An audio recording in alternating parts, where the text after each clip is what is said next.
The early 90s gave birth to a number of highly influential rock bands from within the underground alternative scene. Some of these bands would achieve great success almost immediately, while others sort of flew below the radar. Unwound fits into that category perfectly. The real underdogs of in-your-face, angsty post-hardcore that defined a generation of outcasts. But at the same time, their legacy has mostly been contained within their diehard fanbase.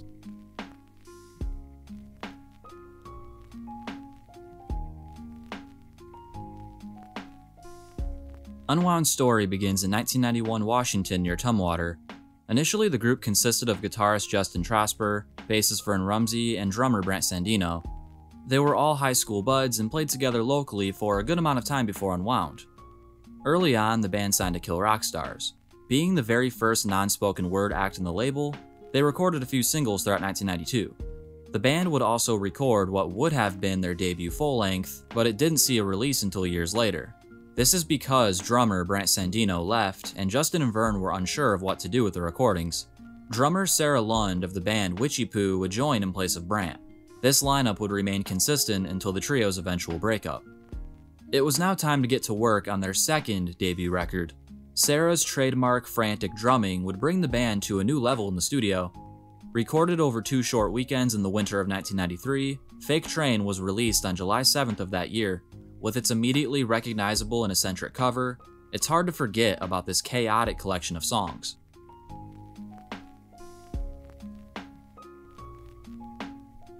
Fake Train has the punk spirit but with abstract delivery that really stood out for the time.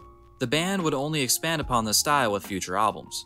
There's a real moodiness to this record that is mostly filled with lyrics of angst, alienation, and boredom. The instrumentation is manic but minimal at times that call for it. Dragnolus is filled with cynicism and frustration, leading to Lucky Acid, which is aggressive in nature, fast-paced and paranoid. This cut borders on noise rock with its rough, gritty tone and unforgiving vocals from Trosper. Vern Rumsey steals the show on Valentine Card with an amazing bass riff that makes this cut. Once again, this one is noisy but so noteworthy. Cantina is the most melodic moment up to this point and also one of the rawest. Trosper pleads and shouts, the desperation can really be felt.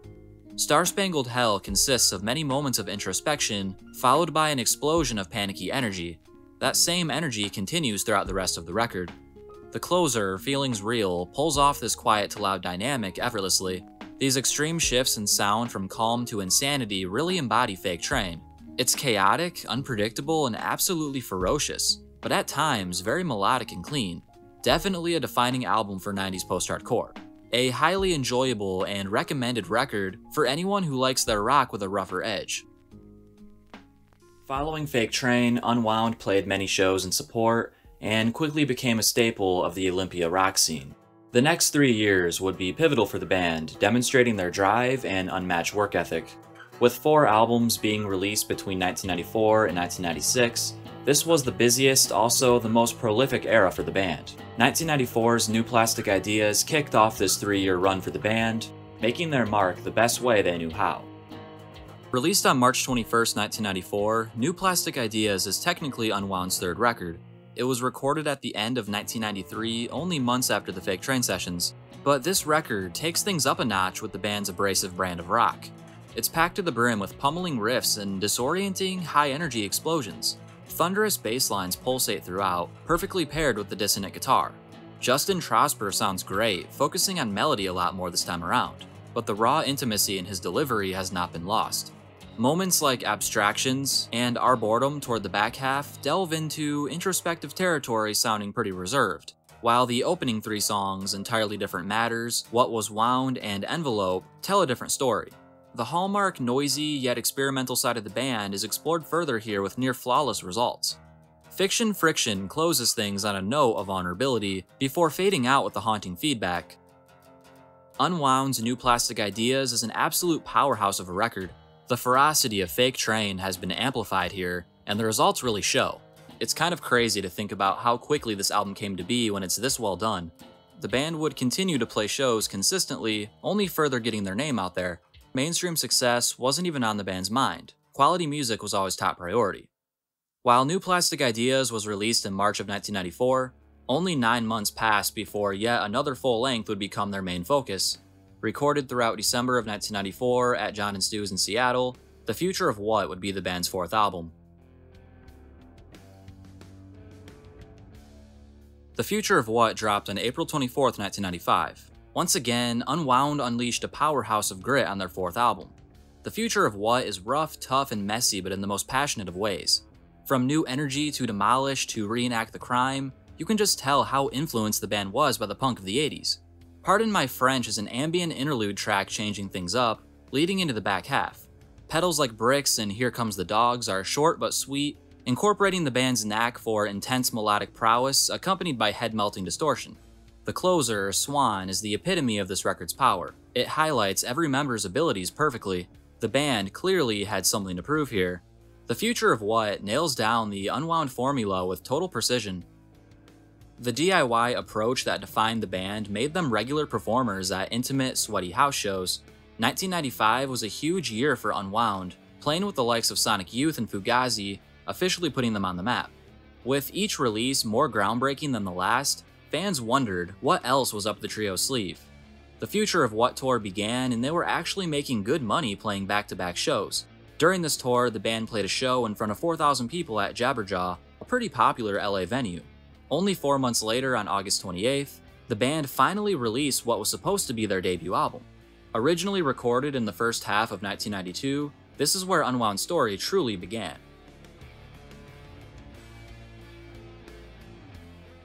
The long-awaited record that went unreleased for 3 years had finally seen the light of day. I have to say, this thing is a total monster. The original drummer, Brant Sandino, absolutely kills it. So many well-done fills and a consistent urgency that rivals what Sara Lund brought to the table. Two different drumming styles, but each brought their own unique touch to the band. Trosper's vocals are unapologetically angry here, with a raw intensity that fills the cracks on the record. These songs are short, immense, and leave a lasting impression, full of melancholic melodies and soaring guitars.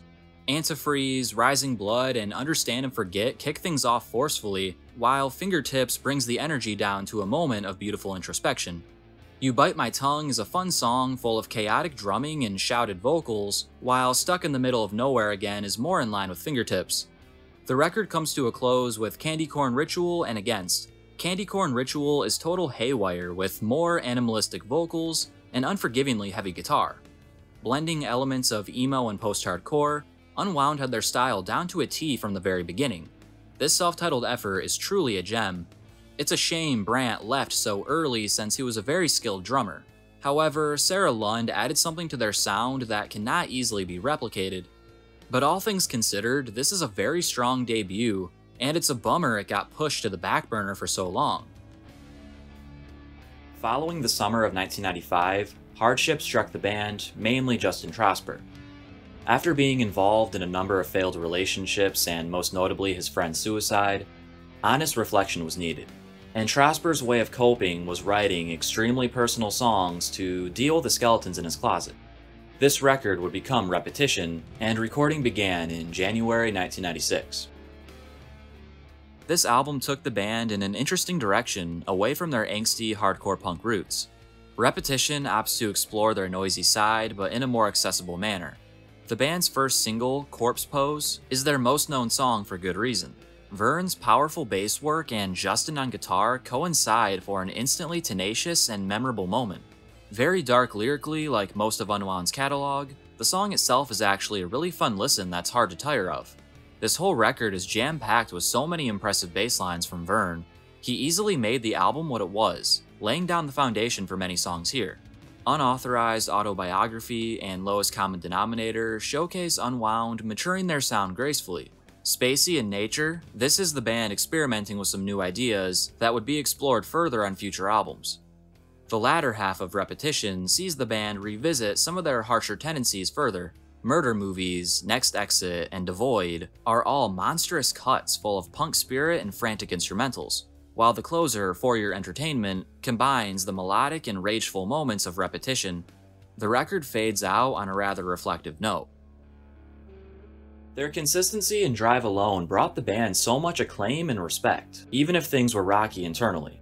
Vern Rumsey was a known drinker, and his problems began to significantly worsen around this time. Unwound would go on tour to support Repetition, and continued on like normal, even with trouble on the horizon.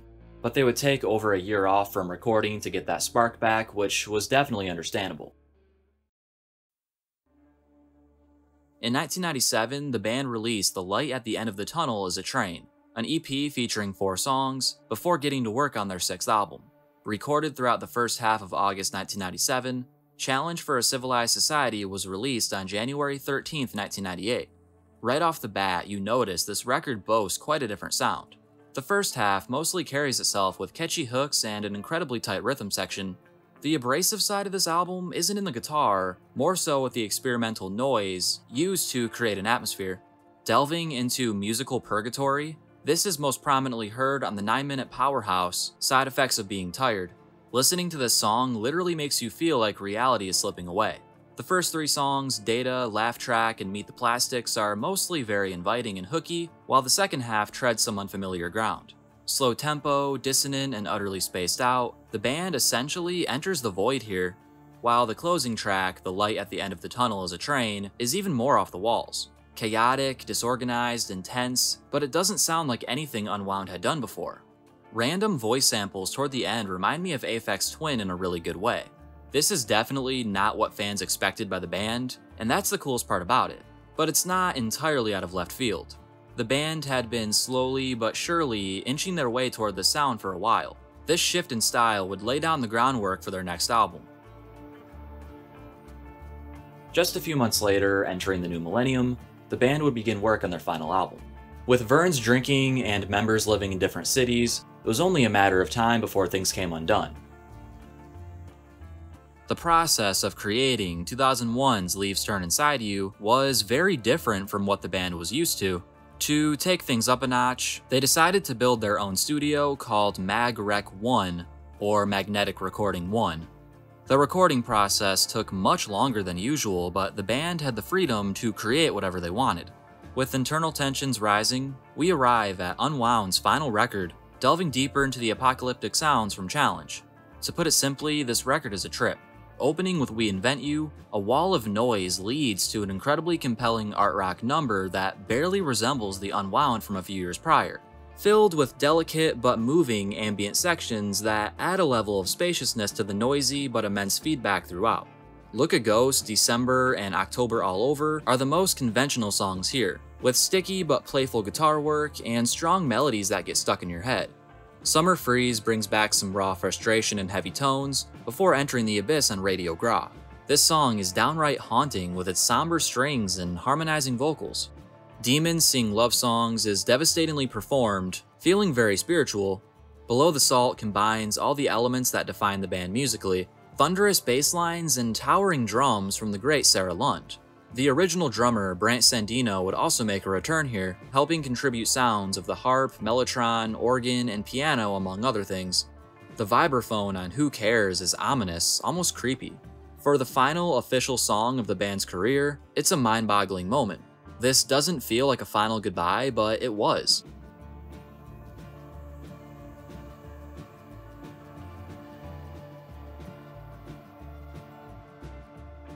We were totally not ready to do the tour. We struggled to get the set together with a new lineup, and then the usual tour logistics were made more complicated. We just had too much to do and not enough organizational power to pull it off. Vern was already on a heavy-duty drinking regimen, which we should have done something about.